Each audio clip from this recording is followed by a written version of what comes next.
I think 3 people came up and said one of the current realities that we're really being stung by is social media. And social media is broadcasting things that may or may not be true, but they're certainly without grace. And they're harsh, and they're hard, and they're difficult. And 2 different elderships came up and said, or representatives said, that they're having all kinds of difficulty in their congregation by not addressing and being asked to address racial concerns and Black Lives Matter. And I'm assuming that there are people on both sides of the persuasion on that are arguing about that. And one person came up and said that while we don't want to get into political views, there are many in the congregation that are insisting that we do. So the pressures on you are enormous. So apparently, we could have had people come and speak for a long time on various issues that you're finding as a current reality that are making your jobs more difficult. Am I right about that? And one of the congregations in Enid, I don't see them right. There they are here. They said that they quit Sunday nights some time ago in this, but they're doing targeted things about training for singing and training for other things with, I guess, small groups and doing special things to make evangelism, whatever. So there's some creative things going on that I wish we could hear more about. Well, I need to move on to a different subject, but it's going to be related throughout all of this. But again, it's a biblical principle. I've been teaching it to every type of group you can imagine. I'm talking about oil companies, I'm talking about hospitals, I'm talking about banks, I'm talking about churches, I'm talking every kind of group. But this was developed from the life of Elijah and the life of David many years ago. I don't know how long, but for many years I've been talking about this, and I think it's applicable to what we're dealing with right now. It's applicable in your life. It's applicable in the lives of the people who attend your congregation. So I want to start about talking about leadership passion, or in my definition, passion equals energy. Everybody understand the importance of energy in leadership?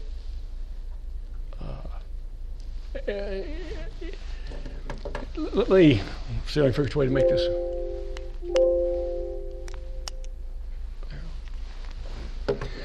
What I have found over the years is that there is an energy gradient or an energy flow from the leader to the follower. And if that energy flow isn't present, nothing works. Now that's true also in what I'm doing at this very moment. I realized many, many years ago in making presentations that the material was about half of the importance. The other half was the energy with which I presented it. Now, if you have watched me, though I'm confined to a space because of the recording, if you have watched me in what I have been doing here, how many times have I done like this? Or how many times have I done like this? Or how many times have I do all kinds of things. Why? Because I'm trying to pour out as much energy into you as I possibly can. For if I don't pour out the energy, what do you do? What do? You go to sleep. That's exactly right. You tune me out, you start looking at your watch, you go to sleep. And so I have to have the energy to make you feel and see at the same time. But what happens when leaders run out of energy? Have you ever done that, by the way? Now I'm going to show you the next slide, but I have to tell you that it's different from anything I've ever used before, because my 13-year-old granddaughter did it. My 13-year-old granddaughter said, "Pop, can I make that PowerPoint for you?" And I said, "Well, Kerrigan, I can't make it for myself. Give her a shot." So she brought it to me all proud. It's different than how I've ever done it, but I thought I'm going to use it. So we're working through this first time. Leaders get fatigued. Everybody got that? Leaders get fatigued. And not just leaders, but how many people do you shepherd right now who are fatigued? They're fatigued because of all these current realities we've just talked about and more. And when you get fatigued, it leads to a fog. Now, does anyone here know what I mean when I say a fog, a mental fog? You ever been there? So mental fog is something where I just can't get clarity. A mental fog is I'm wrestling with this issue and I cannot find a way to solve the issue. And so it keeps spinning in my mind over and over and over again. Anybody identifying with this? And so often I go to bed and I can't what? I can't go to sleep. And if I do go to sleep, I wake up at 3 o'clock in the morning, and where does my mind go? To the mental fog. And if the fog gets deep enough, we begin to move into a phase of flirtation, and we begin to flirt with things that normally we would never think about. Now, I will tell you in a little while what happened to Elijah. I'll tell you in a little while what happened to David. And I just kind of figure if it can happen to David and happen to Elijah, it can happen to Ken. Okay? What have you seen people, good people, I'm not talking about bad character. We have this tendency to look at someone who does something really wrong and say they got a hidden bad character flaw. That may not be right. Could be right, but it may not be right. They could be subject to this fatigue that leads to a fog, and they become so desperate in that fog that they begin to flirt with something they shouldn't flirt with. So, what are some of the things people flirt with?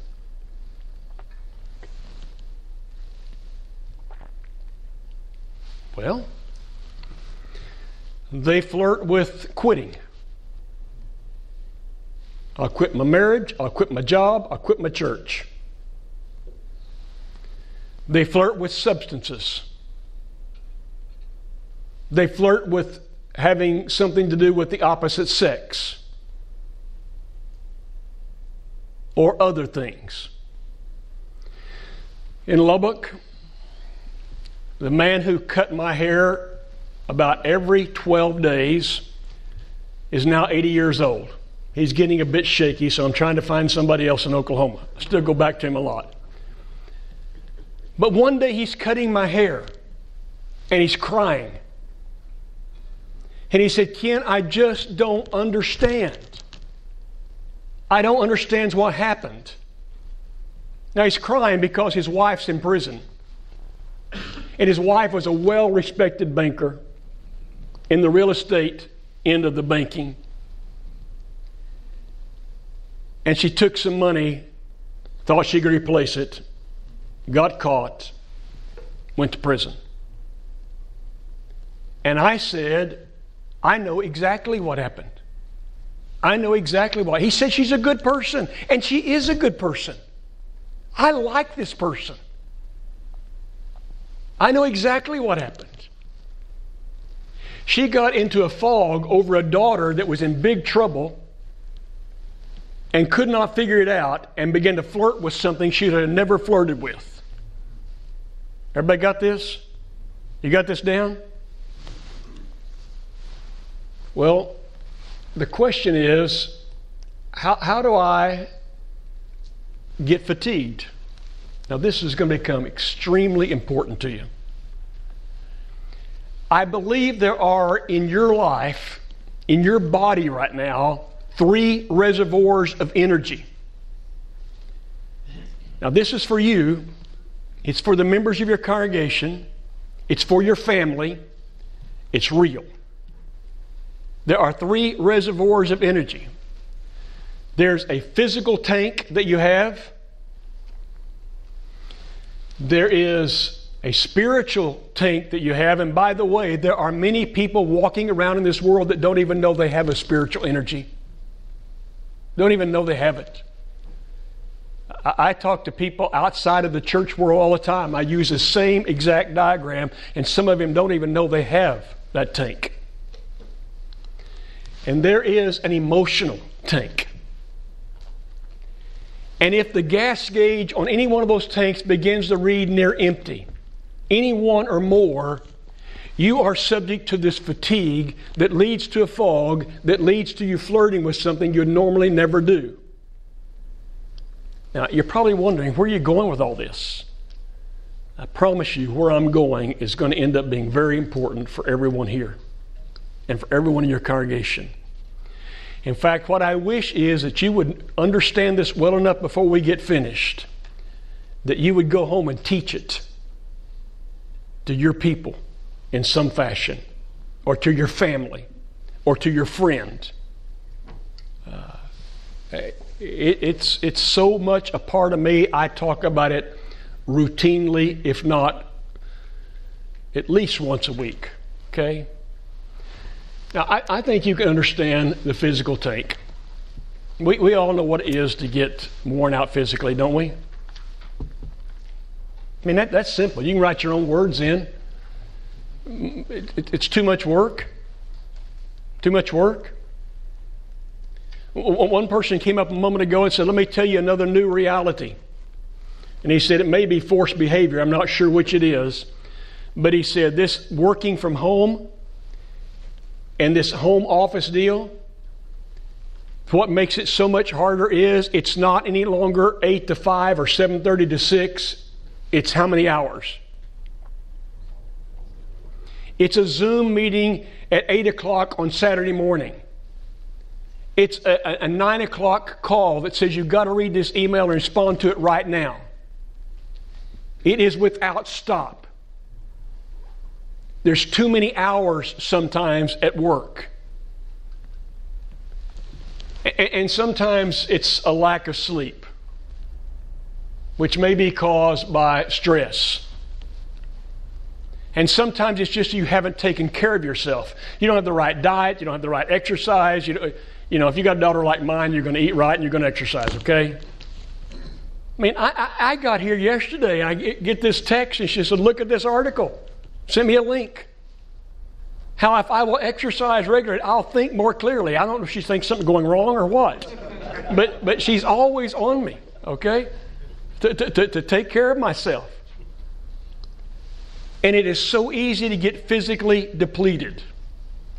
And we all run into that all the time, and it's so common. Spiritual? Well, a spiritual tank gets drained from a lot of ways. Satan is the big one. And don't you think that Satan is working overtime right now with this virus and with everything else that's going on to try to disturb and destroy the good work that you've been doing?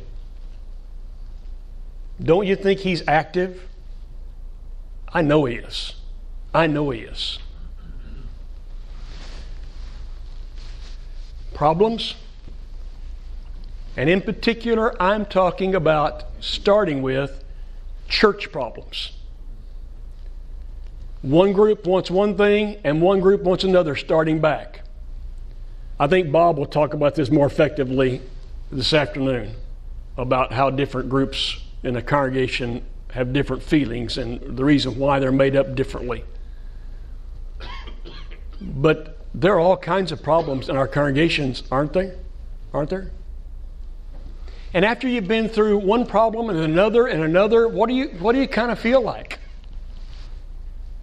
At least some people. I'm worn out with all this stuff. I'm worn out with church.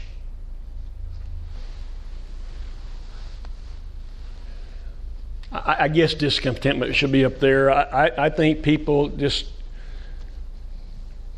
have grown discontent with going through motions without meaning and purpose behind the motions, which is another complete presentation we can make about the meaning, the purpose, and the future that we should be looking to in our congregations. But it's another block. But people easily get spiritually drained. It'll be very important in a moment for me to show you what spiritual draining and spirituality really is. It'll make a difference in how you do your church work. Here's what I have found to be the worst one of all. Here's the one I found to be the most typical. I don't know how many preachers I've dealt with and show them this diagram, and when I get to this point, if they're not tears, they're almost tears coming. Emotional draining.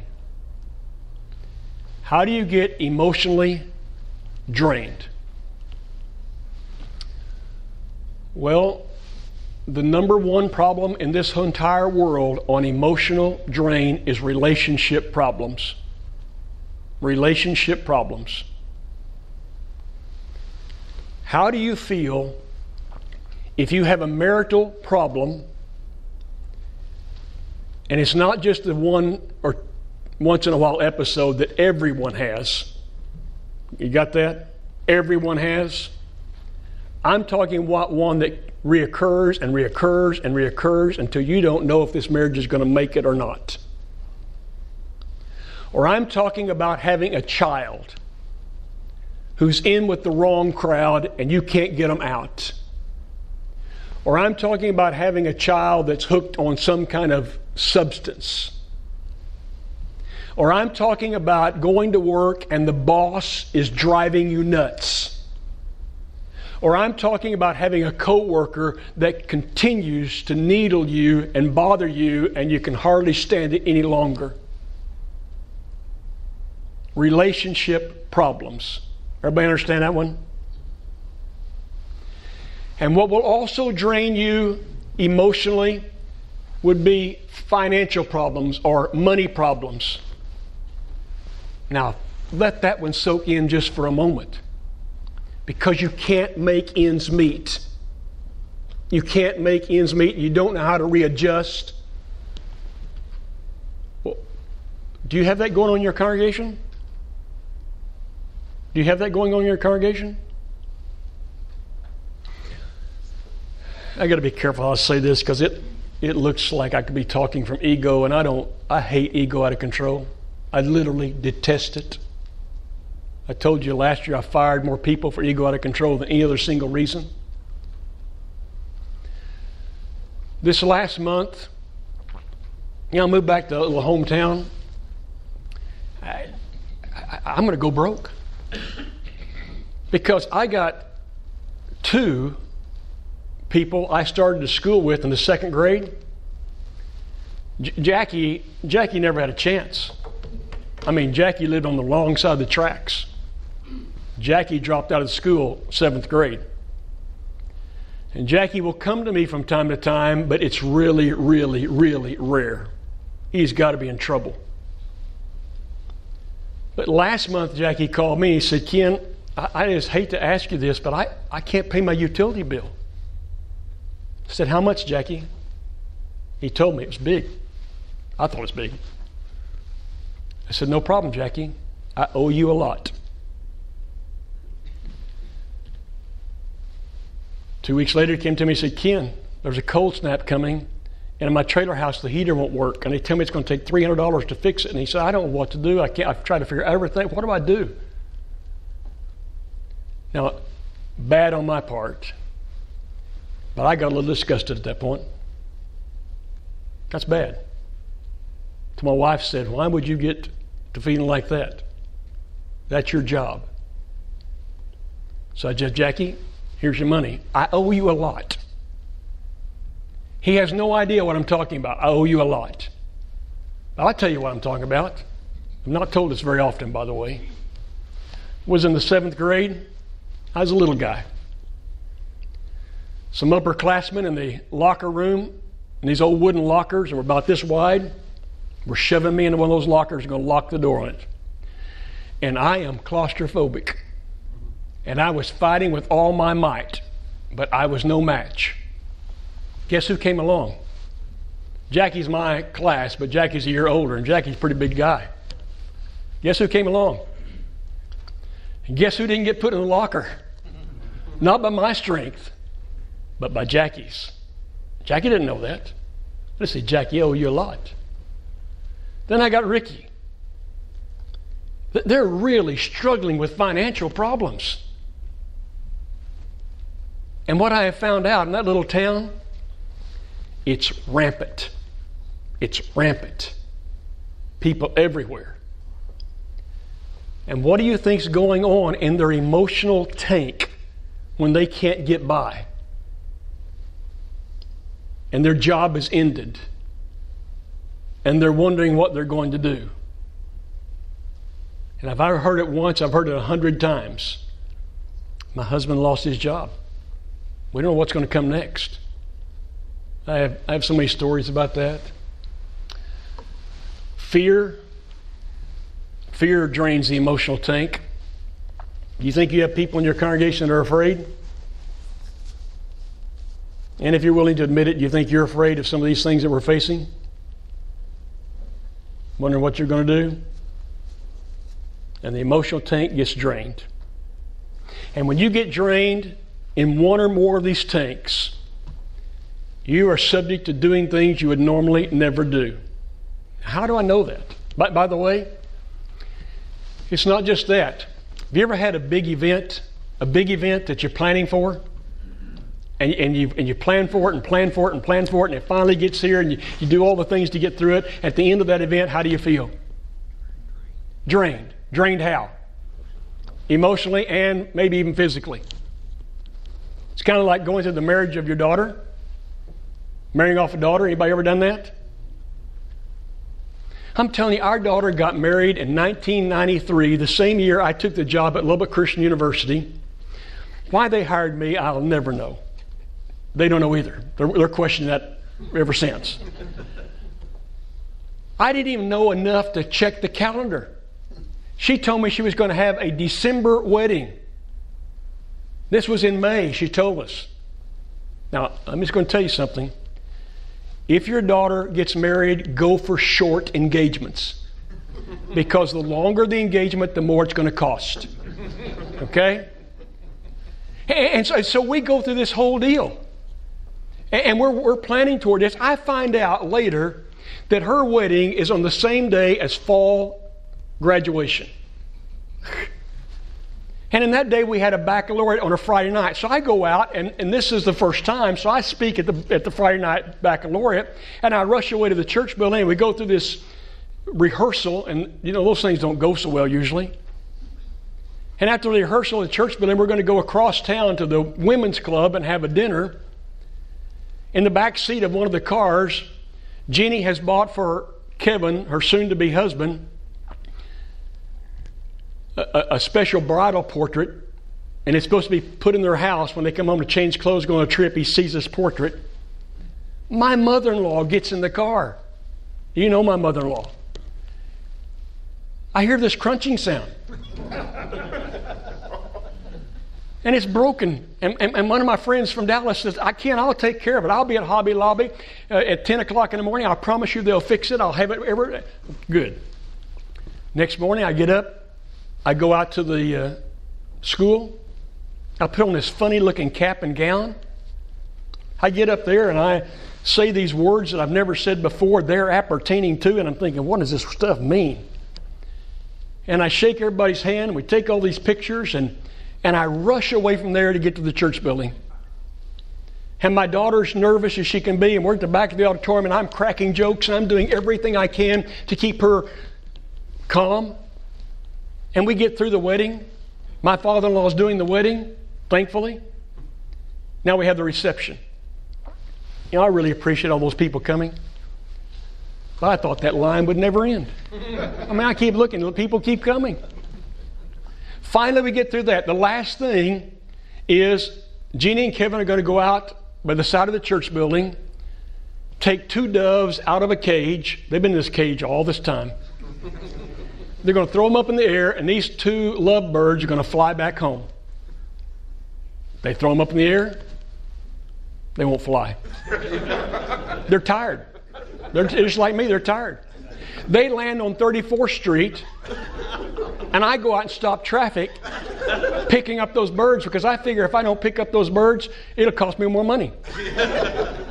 I'm the last one to leave because I got to wait till this crazy guy gets there to pick up his cage of birds.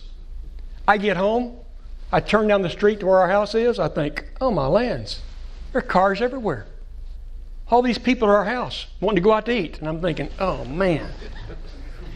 Sunday morning we get up, everybody's gone except my in-laws. Things are kind of going okay. Sunday night we go to church, come back home. Our doorbell rings. Our son is ringing our doorbell. Now you know if your child is ringing your doorbell, something's got to be a little wrong. He's got this little girl by him. He said, Dad, you need to come look at my car. I said, why do I need to look at your car? I've seen it before. He said, not since I ran into the back of that pickup on Indiana Street. I go out and look at his car and think, oh man, how much is this going to cost me? Monday morning I go to work. Mid-morning I call Suze and I say, how are you doing? She said, well, I hate to tell you this, but Daddy was backing up his motorhome. He had our brick mailbox, and bricks are literally all over our front yard. Now, how do you think I felt after all that? Where was I emotionally? I was worn out. Now, I can't see that time back there, but I got to tell this story really fast. Elijah. You realize there's not much said about Elijah in the Old Testament?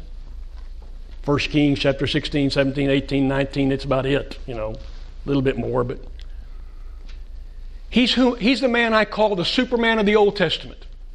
I mean, he's unbelievable. He is the prophet when Ahab is the king. Ahab good or bad? He's really bad. And Ahab takes a wife. Anybody remember her name? Good or bad? Worse than Ahab.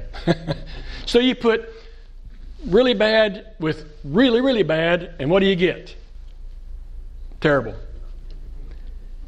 And Elijah's the prophet. And God says, I want you to go tell Ahab that it's not going to rain. There's not even going to be a dew hit the ground until I give the word. And God must know that Elijah may be in a little bit of trouble. So he sends him to a place called the Kerith Ravine, somewhere way off. And he says, there'll be a brook there from which you can take your water, and I'll send some birds to bring you your food. Now, would you have done a deal like that? I mean, I've seen the kind of food birds carry around. It doesn't look that appealing to me. Would you have done a deal like that? But I'm telling you, this man's a superman of faith. He trusts God to the point he'll do whatever God says. And so he goes. And he's at the Kerith Ravine, and over time, that little brook begins to dry up. I heard a preacher one time saying he's just so worried, and he's probably mopping his head worrying about that brook, and I think, no. Where'd you get that idea? He's got to be looking at that brook smiling, thinking, God's doing what he said, no rain. But the brook dries up. So he says, I want you now to go to a little town called Zarephath in the region of Sidon.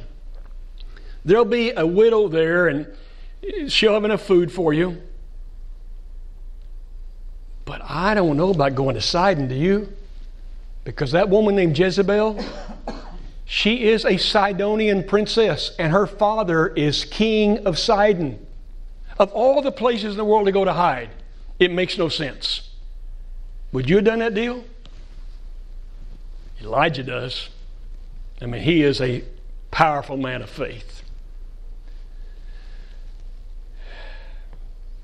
A little over 3 years pass. No rain.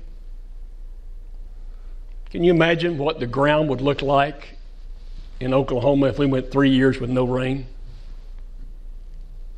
It's the same back there because the animals are dying, have died. The sides of the hill are covered with carcasses and so forth and so on. And Ahab is so furious. He sent out people everywhere looking for looking for Elijah that he might kill Elijah.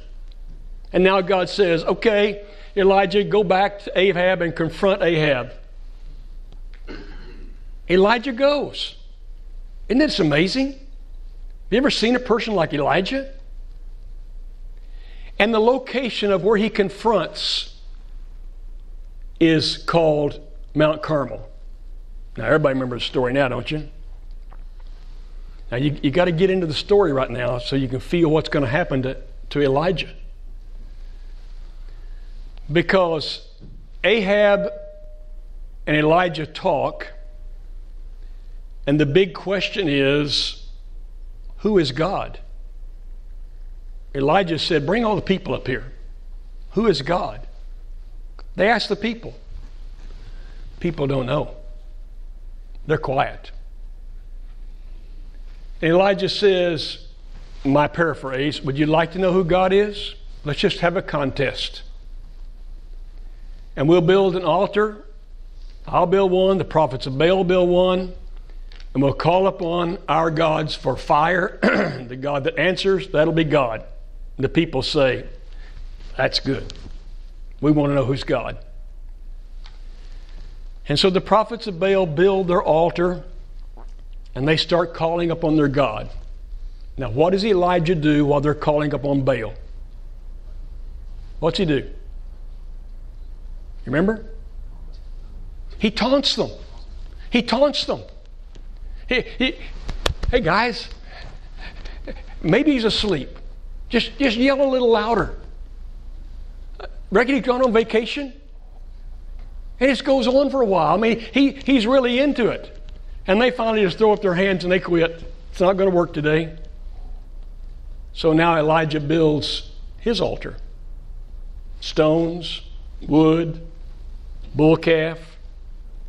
Somehow they get the water from the sea up there and they drench it, remember, and it fills up the trench that he's dug around it. Elijah looks up and says, Lord God of heaven, God of Abraham, Isaac, and Jacob, let these people know today that you and you alone are God. Remember what happens? Boom. There's a fire that comes down, and that fire consumes the bull calf, consumes the wood, laps up the water in the trench, and consumes the stones. And that means it's a fire like no one has ever seen in that day. Because to consume granite, anybody got a fireplace at your house? You ever gotten it hot enough to burn the stone out of your fireplace? You see, you'd have to get about 4,900 degrees Fahrenheit plus to vaporize granite. It's a fire like nobody's ever seen before. And now everybody knows who God is.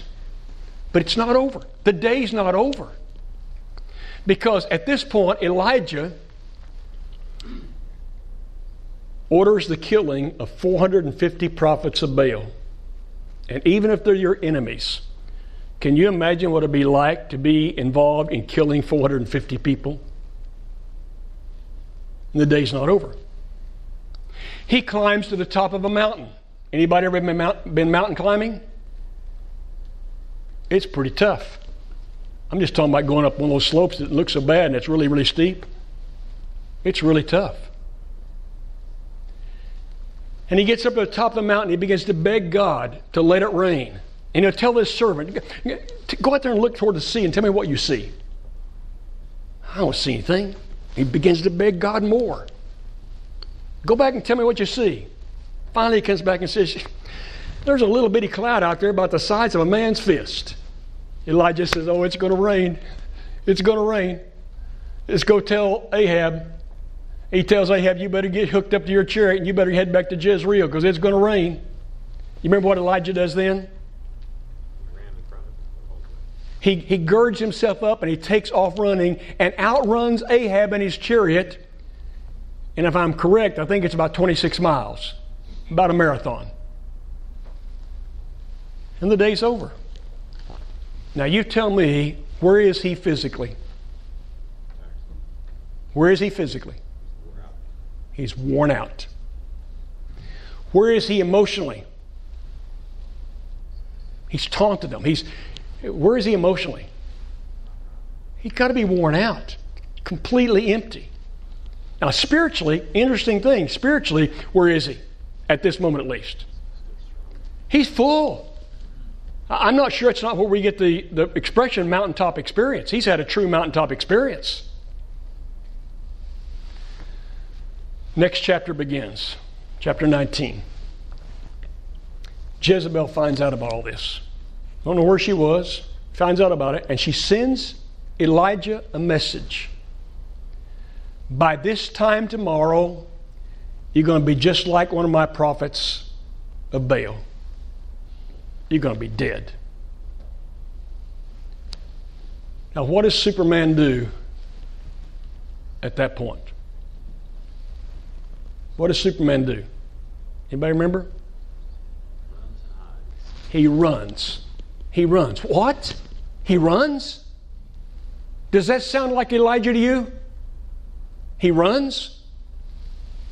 And not only does he run, he gets out there to a juniper tree, and he's under a juniper tree, and he's saying to God, let me die.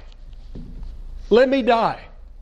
I'm no better than my ancestors. Others have tried this stuff of working with people like Ahab, and they failed, and now I failed too. Let me die. Now, you want to talk about flirtation? You want to talk about flirtation? That gets to the end of the length right there. When somebody is in a fog so badly and so depleted that they want to give up on life itself. And don't kid yourself. There are people that get there. Do you know that? I talked to a medical doctor in Lubbock not too long ago. He said, Ken, my daughter is an internist in one of the hospitals in Boston. And she's getting her residency, about to start it, in internal medicine, but she decided to take a year and be a hospitalist. A hospitalist means a doctor that stays in the hospitals and does that. And he said she told me she's never been through anything like it when this virus first hit. And he said the tragedy is, she said one of her co-workers, a young doctor, committed suicide, saying he couldn't take it anymore. Anybody ever watch the old Popeye cartoons? I'm old enough, I grew up on the old Popeye cartoons. Remember Popeye? I mean, Brutus just beats him to death. You know, just beats him until finally at the last moment he can kind of reach out and grab what? But before he does it, he says, I have had all I can stand and I can't stand no more. Do you think people get there once in a while? I've had all I can stand, I can't stand anymore. I know elders have been in that, and I know a lot of preachers that have been in that situation. And my guess is you've got people in your congregation right now that are at that point. I've had all I can stand, I can't stand anymore. Isn't that something? But it's not just Elijah. I think about David for a moment. I mean, don't you love David? Doesn't everyone love David?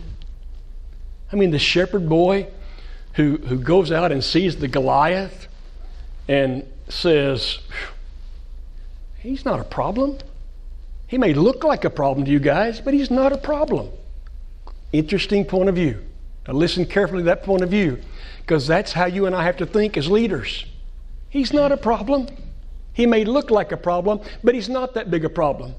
God delivered me from a lion. He delivered me from a bear. He'll take care of that guy. And he goes out and wins. And he begins to be a leader in Saul's army, and everywhere he goes, God gives him victory, and everything is working for David until Saul becomes what? Jealous and threatened. And everything suddenly begins to turn. And he's having to dodge the spear And if you read it really carefully in like chapter 21 of 1 Samuel, you'll find him talking to Jonathan, and he'll say to Jonathan, Jonathan, what have I done? He and Jonathan are the best of friends. What have I done? Why is your father doing this to me? And Jonathan says, I can talk him out of it again. He said, don't come tomorrow, but the next day I'll go out and I'll shoot some arrows. Remember that story? Shoot some arrows. And if I happen to say to this little guy, hey, the arrows are farther and farther, it means you've got to run, because I couldn't talk my father out of it. And that's what happened. Now, where do you think David is emotionally? Everything in his world is turned upside down. Everything. Everything in your world, it sounds to me like, is turned upside down as a church leader. And a lot of people in your congregation have had their worlds turned upside down right now. You know what David does next? You know what he does next? David goes over to a priest named Ahimelech in a little town of Nob, and he tells Ahimelech, I got to have some food. And Ahimelech's saying, wait a minute, David, where are your men? He said, they're back out there in hiding. Is that true? It's a lie. It's an absolute fabrication. David lying? And he says, well, I don't have any food except that which has been consecrated, that which is holy, and you and your men would have to keep yourself holy to be able to take that food. And he said, oh, we have. We haven't been with women. We're holy. It's another fabrication. Hey, do you have any weapons? Do you have a sword? I had to leave in such a hurry I couldn't get my weapons. Well, I don't have any weapons. We got that one sword that belonged to Goliath over here behind the ephod. Now that ought to shake him in his tracks, because he's the one that took that sword from the battlefield, chopped off Goliath's head. But it didn't. From there he goes over to another enemy king, and he pretends to be a madman because he's filled with fear. And because of his lying and because of his deceit, you know what happened to every male in the city of Nob with the exception of one? Saul comes and kills them. Every single person in that town. Every male, then every woman, then every young person, then every baby. The town is made to be a ghost town because of what David did. And I'm going to tell you, it was totally out of character. It was totally and completely out of character. And I'm going to tell you that David did what sometimes you and I do, things that are out of character, because he was emotionally depleted. And obviously he was physically depleted. He couldn't find food anywhere. He's on the run. His whole world's messed up. And I don't know yet about spiritually with David. We'll figure that out in a moment. But are you seeing what I'm talking about? Fatigue is so real, and it's never been more real than right now for our churches, our church leaders, who need energy, who need passion, who need strength, who need a voice, and they get fatigued.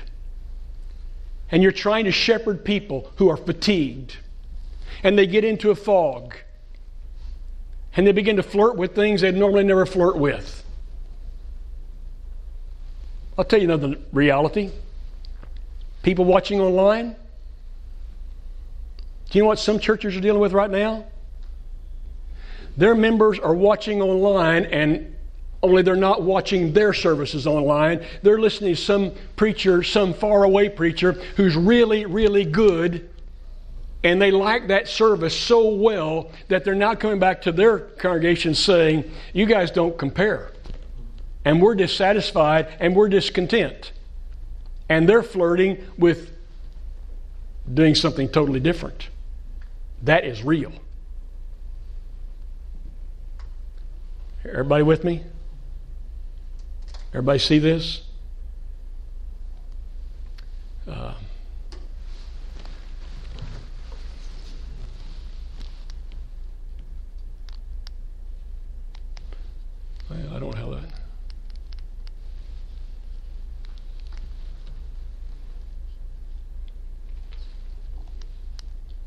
wrong way. Okay, we're going to, I don't know what time it is. That needs to be in red back there instead of black, but is it close? Yeah. Past? Yes. Oh, man. All right, we'll come back. Every time you say, and really fast, we'll talk about the most important of this. We're going to talk about how to refill the tanks. We're going to talk about how to guard against letting the tanks get done. And it's extremely important because you can change the people's lives in your eldership and in your congregation.